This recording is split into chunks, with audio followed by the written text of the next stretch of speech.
নমস্কার বন্ধুরা, এই বছরে রেলের 5টি গুরুত্বপূর্ণ চাকরির সম্পর্কে এই ভিডিওটির মাধ্যমে আলোচনা করব, যেখানে একটি নোটিফিকেশান অলরেডি বেরিয়ে গেছে এবং খুব শীঘ্রই আরও কিছু নতুন বিজ্ঞপ্তি প্রকাশিত হতে চলেছে, যেখানে তোমাদের মাধ্যমিক, উচ্চ মাধ্যমিক, স্নাতক, আইটিআই, ডিপ্লোমা, বিটেক যে কোনো একটি শিক্ষাগত যোগ্যতা থাকলে তোমরা কিন্তু আবেদন করতে পারছো। এছাড়া এখানে আবেদন করার জন্য আর কী কী ক্রাইটেরিয়া রয়েছে এবং সিলেকশন প্রসেস, পরীক্ষা পদ্ধতি ইত্যাদি বিষয় নিয়ে বিস্তারিত এই ভিডিওটিতে আলোচনা করব। তাই বন্ধুরা, ভিডিওটিকে সম্পূর্ণটাই দেখতে থাকো। তো প্রথমে আমরা দেখে নেব রেলওয়ে এএলপি অর্থাৎ অ্যাসিস্ট্যান্ট লোকো পাইলট রিক্রুটমেন্ট 2024 সম্বন্ধে, যার নোটিফিকেশান কিন্তু অলরেডি দুদিন আগে বেরিয়ে গেছে। এখানে মোট ভ্যাকান্সি কতগুলো রয়েছে? 5,696টা কিন্তু ভ্যাকান্সি রয়েছে, যদিও তুলনামূলকভাবে ভ্যাকান্সিটা অনেক কম। আর এখানে তোমাদের যে পোস্টে নিয়োগ করা আছে সেটা হচ্ছে কি অ্যাসিস্ট্যান্ট লোকো পাইলট অর্থাৎ এএলপি। এখানে তোমাদের আবেদন করার জন্য যোগ্যতা কী লাগছে? আইটিআই এবং ডিপ্লোমা পাস করে থাকলে তোমরা কিন্তু এখানে আবেদন করতে পারছো। আর এখানে আবেদন করার জন্য তোমাদের বয়স কত হতে হবে? মিনিমাম 18 থেকে ম্যাক্সিমাম 30 বছরের মধ্যে বয়স হলে তোমরা কিন্তু আবেদন এখানে করতে পারছো। তবে সরকারি নিয়ম অনুযায়ী যারা এসসি, এসটি এবং ওবিসি ক্যান্ডিডেট রয়েছে তারা কিন্তু বয়সে ছাড় পেয়ে যাবে। এবং এখানে চাকরি পেলে তোমাদের কিন্তু শুরুতেই 19,900 টাকা করে কিন্তু বেতন তোমরা পেয়ে যাবে। আর এখানে আবেদন করার জন্য তোমাদের ফিস কি রাখা হয়েছে? যারা আনরিজার্ভ অর্থাৎ জেনারেল ক্যান্ডিডেট তাদের ক্ষেত্রে কিন্তু 500 টাকা অ্যাপ্লিকেশন ফিস রাখা হয়েছে, এবং যারা রিজার্ভ ক্যান্ডিডেট তাদের ক্ষেত্রে কিন্তু 250 টাকা অ্যাপ্লিকেশন ফিস রাখা হয়েছে। আর এখানে অ্যাপ্লিকেশন কিন্তু অলরেডি শুরু হয়ে গেছে 21 তারিখ থেকে, এবং এটা চলবে ফেব্রুয়ারি মাসের 19 তারিখ পর্যন্ত। এবং নিচের দেওয়া যে ওয়েবসাইটটা দেখতে পাচ্ছ indianrailways.gov.in, এই ওয়েবসাইটে গিয়ে তোমাদের কিন্তু অনলাইনে অ্যাপ্লাই করতে হবে। অ্যাসিস্ট্যান্ট লোকো পাইলটের সিলেকশন প্রসেসটা তোমাদের কী আছে এখানে? এখানে তোমাদের কিন্তু সিবিটি অর্থাৎ কম্পিউটার বেসড টেস্ট একটি হবে, এটাতে পাস করলে তারপরে আবার তোমাদের সিবিটি 2 হবে, তারপরে সিবিএটি হবে, তারপরে সবশেষে কিন্তু তোমাদের ডকুমেন্ট ভেরিফিকেশনের কাজ হবে। আর এখানে সিবিটি 1-এ তোমাদের এক্সাম প্যাটার্নটা কীরকম থাকবে? এখানে তোমাদের ম্যাথ থেকে কিন্তু 20টা প্রশ্ন থাকবে 20 নম্বরের জন্য, এবং জেনারেল ইন্টেলিজেন্স এবং রিজনিং থেকে কিন্তু 25টা প্রশ্ন থাকবে 25 নম্বরের জন্য। আর জেনারেল সায়েন্স থেকে কিন্তু 20টা প্রশ্ন থাকবে 20 নম্বরের জন্য। আর জেনারেল অ্যাওয়ারনেস এবং কারেন্ট অ্যাফেয়ার্স থেকে কিন্তু 10টা প্রশ্ন থাকবে 10 নম্বরের জন্য। এইভাবে টোটালে কিন্তু 75টা প্রশ্ন থাকবে, তোমাদের টোটাল নাম্বার হচ্ছে 75। আর এখানে তোমরা সময় কিন্তু পেয়ে যাচ্ছ 60 মিনিট অর্থাৎ 1 ঘন্টা। আর সিবিটি যে 2 হবে, সিবিটি 2তে কিন্তু তোমাদের দুটো পার্টে পরীক্ষা হবে, পার্ট এ এবং পার্ট বি। পার্ট এতে যেমন তোমাদের হচ্ছে ম্যাথামেটিক্স, তারপরে জেনারেল ইন্টেলিজেন্স এবং রিজনিং, তারপরে জেনারেল সায়েন্স, এগুলো থেকে কিন্তু 100টা প্রশ্ন থাকবে 100 নম্বরের জন্য। আর এখানে তোমরা সময় পেয়ে যাবে 90 মিনিট। তারপরে পার্ট বিতে তোমাদের রিলেভেন্ট ট্রেডের ওপরে কিন্তু প্রশ্ন থাকবে 75টা 75 নম্বরের জন্য। আর এখানেও কিন্তু তোমরা সময় পেয়ে যাবে 60 মিনিট। অর্থাৎ টোটালে সিবিটি 2তে তোমাদের 175 নাম্বারের পরীক্ষা হচ্ছে, টোটাল প্রশ্ন পেয়ে যাচ্ছ 175টা। আর এখানে সময় পেয়ে যাচ্ছ তোমরা 2 ঘন্টা 30 মিনিট। এরপরে 2 নম্বরে দেখে নেব রেলওয়ে আরপিএফ রিক্রুটমেন্ট 2024 সম্বন্ধে। এখানে মোট কিন্তু ভ্যাকান্সি রয়েছে কত? 2250টি অর্থাৎ 2250টি। আর এখানে যে পোস্টে তোমাদের নিয়োগ করা হচ্ছে সেটা হচ্ছে কি কনস্টেবল এবং এসআই, এই দুটো পোস্ট এখানে নিয়োগ করা হবে। এখানে আবেদন করার জন্য তোমাদের শিক্ষাগত যোগ্যতা কী লাগছে? কনস্টেবল পোস্টে আবেদন করার জন্য তোমাদের মাধ্যমিক পাস করে থাকতে হবে। আর যদি এসআই পোস্টে কেউ আবেদন করো তাহলে সেক্ষেত্রে তোমাদের যোগ্যতা লাগছে গ্র্যাজুয়েট। আর এখানে বয়স কত হতে হবে আবেদন করার জন্য? কনস্টেবল পোস্টের ক্ষেত্রে মিনিমাম 18 থেকে ম্যাক্সিমাম 25 বছরের মধ্যে বয়স হতে হবে, এবং এসআই পোস্টের ক্ষেত্রে আবেদন করার জন্য মিনিমাম 20 থেকে ম্যাক্সিমাম 25 বছরের মধ্যে বয়স হতে হবে। তবে সরকারি নিয়ম অনুযায়ী যারা রিজার্ভ ক্যান্ডিডেট রয়েছে তারা কিন্তু বয়সে রীতিমতো ছাড় পেয়ে যাবে। আর এখানে চাকরি পেয়ে গেলে তোমাদের যারা কনস্টেবল পদে তাদের ক্ষেত্রে কিন্তু স্টার্টিংয়ে বেতন পেয়ে যাচ্ছ 27,500 টাকা, এবং এসআই পোস্টের ক্ষেত্রে স্টার্টিংয়ে বেতন পেয়ে যাবে 35,400 টাকা করে। আর এখানে আবেদন করার জন্য তোমাদের ফিস কি রাখা হয়েছে? যারা আনরিজার্ভ অর্থাৎ জেনারেল ক্যান্ডিডেট তাদের ক্ষেত্রে কিন্তু 500 টাকা অ্যাপ্লিকেশন ফিস রাখা হয়েছে, এবং যারা reserve SC, ST, PWD, women তাদের ক্ষেত্রে কিন্তু 250 টাকা অ্যাপ্লিকেশন ফিস রাখা হয়েছে। আর এই যে ওয়েবসাইটটা দেখতে পাচ্ছ indianrailways.gov.in, এই ওয়েবসাইটটাতে গিয়ে তোমরা সরাসরি অনলাইনে আবেদন করতে পারবে। আর এক্ষেত্রে তোমাদের সিলেকশন প্রসেসটা কী রয়েছে। এক্ষেত্রে তোমাদের প্রথমে কিন্তু সিবিটি অর্থাৎ কম্পিউটার বেসড টেস্ট হবে, তারপরে পিইটি অর্থাৎ ফিজিক্যাল এফিসিয়েন্সি টেস্ট হবে, তারপরে পিএমটি অর্থাৎ ফিজিক্যাল মেজারমেন্ট টেস্ট, তারপর ডিভি অর্থাৎ ডকুমেন্ট ভেরিফিকেশনের কাজ, তারপরে মেডিকেল এক্সামিন এবং সবশেষে তোমাদের ফাইনাল প্যানেল তৈরি করা হবে। আর এখানে তোমাদের এক্সাম প্যাটার্নটা কী হবে, যেমন তোমাদের প্রথমে অ্যারিথমেটিক, এখান থেকে কিন্তু 35টা প্রশ্ন থাকবে 35 নম্বরের জন্য। তারপরে জেনারেল ইন্টেলিজেন্স এবং রিজনিং থেকে কিন্তু 35টা প্রশ্ন থাকবে 35 নম্বরের জন্য, এবং জেনারেল অ্যাওয়ারনেস থেকে 50টা প্রশ্ন থাকবে 50 নম্বরের জন্য। টোটালে কিন্তু 120 নম্বরে পরীক্ষা হবে, আর সেখানে প্রশ্ন থাকবে 120টি। এরপরে আমরা 3 নম্বরে দেখে নেব রেলওয়ে টিটিই ভ্যাকেন্সি 2024 সম্বন্ধে। এখানে ভ্যাকেন্সি আশা করা যায় যে 25,500 প্লাস কিন্তু ভ্যাকেন্সি থাকতে পারে। আর এখানে যে পোস্টে তোমাদের নিয়োগ করা হচ্ছে সেটা হচ্ছে ট্রাভেলিং টিকিট এক্সামিনার অর্থাৎ টিটিই।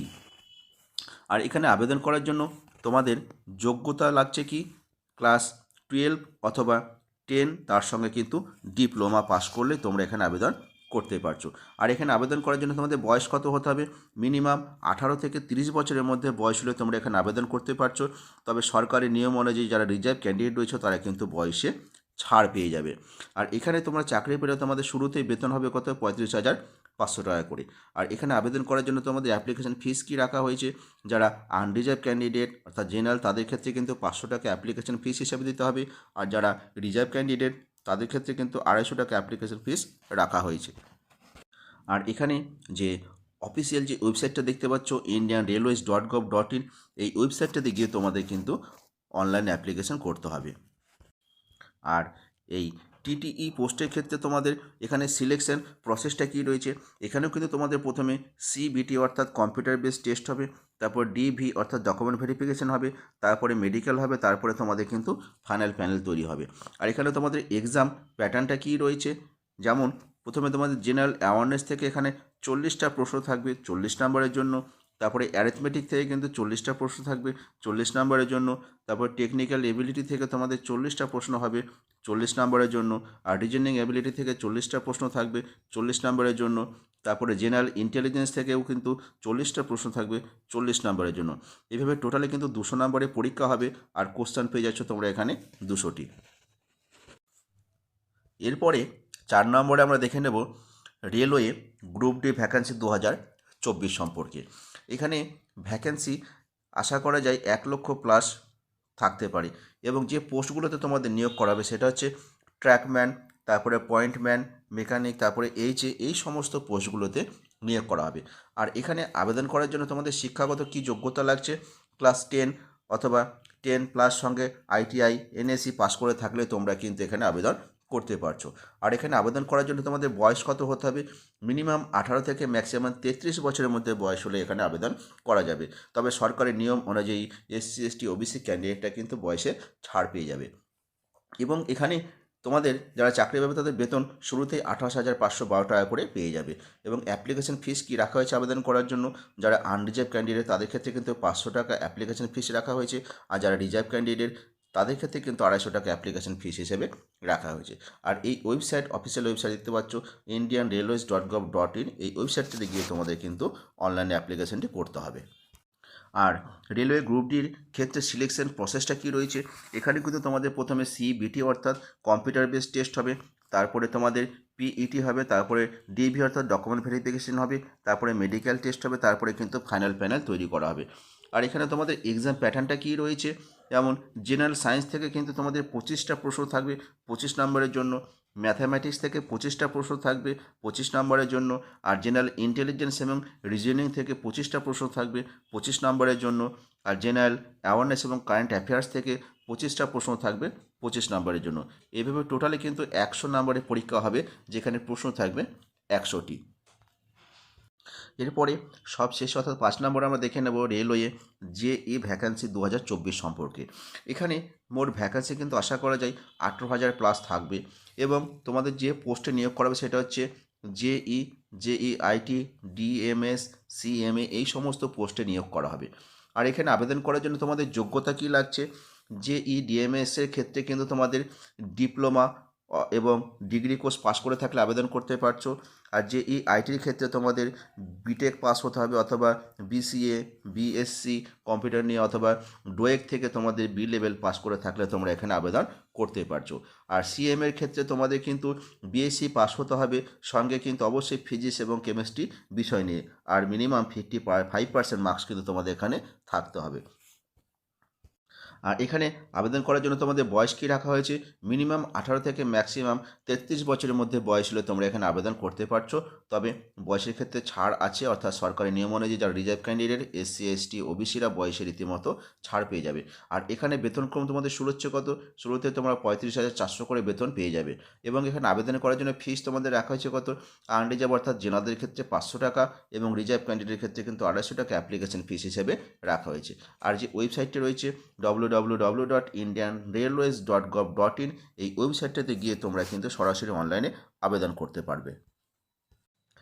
আর এখানে তোমাদের সিলেকশন প্রসেসটা কি রাখা হয়েছে, যেমন প্রথমে তোমাদের তো সিবিটি 1 হবে, তারপরে তোমাদের সিবিটি 2 এক্সাম হবে, তারপরে মেডিকেল টেস্ট হবে, তারপরে তোমাদের কিন্তু ডকুমেন্ট ভেরিফিকেশনের কাজ হবে। সিবিটি 1-এ তোমাদের এক্সাম প্যাটার্নটা কী থাকবে, যেমন ম্যাথামেটিক্স থেকে তোমাদের 30টা প্রশ্ন থাকবে 30 নম্বরের জন্য, এবং জেনারেল ইন্টেলিজেন্স থেকে এবং রিজনিং থেকে কিন্তু 25টা প্রশ্ন থাকবে 25 নম্বরের জন্য, এবং জেনারেল অ্যাওয়ারনেস থেকে কিন্তু 15টা প্রশ্ন থাকবে 15 নম্বরের জন্য, আর জেনারেল সায়েন্স থেকে কিন্তু 30টা প্রশ্ন থাকবে 30 নম্বরের জন্য। এইভাবে টোটালে তোমাদের কিন্তু 100টা প্রশ্ন থাকবে 100 নম্বরের জন্য। আর এখানে সময় কিন্তু তোমরা পেয়ে যাবে 90 মিনিট। আর সিবিটি 2-তে তোমাদের এক্সাম প্যাটার্নটা এইরকম থাকবে যে জেনারেল অ্যাওয়ারনেস থেকে তোমরা কিন্তু 15 নম্বরের পরীক্ষা হবে, সেখানে 15টা কোশ্চেন পেয়ে যাবে। তারপরে ফিজিক্স এবং কেমিস্ট্রি থেকে তোমাদের 15 নম্বরের কোশ্চেন হবে। আর তোমাদের কম্পিউটার অ্যাপটিটিউড বেসিক্স থেকে কিন্তু 10 নম্বরের পরীক্ষা হবে, 10টা প্রশ্ন থাকবে। আর এনভায়রনমেন্টাল এবং পলিউশন থেকে কিন্তু তোমাদের 10 নম্বরের পরীক্ষা হবে। আর টেকনিক্যাল এবিলিটি এখান থেকে কিন্তু তোমাদের 100 নম্বরের পরীক্ষা হবে। টোটালে তোমাদের কিন্তু 150 নম্বর অর্থাৎ 150 নম্বরের পরীক্ষা হবে এবং কোশ্চেন পেয়ে যাবে 150টা। আর তোমরা এখানে সময় পেয়ে যাবে 120 মিনিট অর্থাৎ 2 ঘন্টা। তো বন্ধুরা, ভিডিওটি যদি তোমাদের ভালো লাগে এবং তথ্যগুলি তোমাদের যদি কাজে লাগে তাহলে অবশ্যই ভিডিওটিতে একটি লাইক দেবে এবং এরকম বিভিন্ন ধরনের চাকরির তথ্য পাওয়ার জন্য আমার চ্যানেলটিকে সাবস্ক্রাইব করে রাখবে। ধন্যবাদ।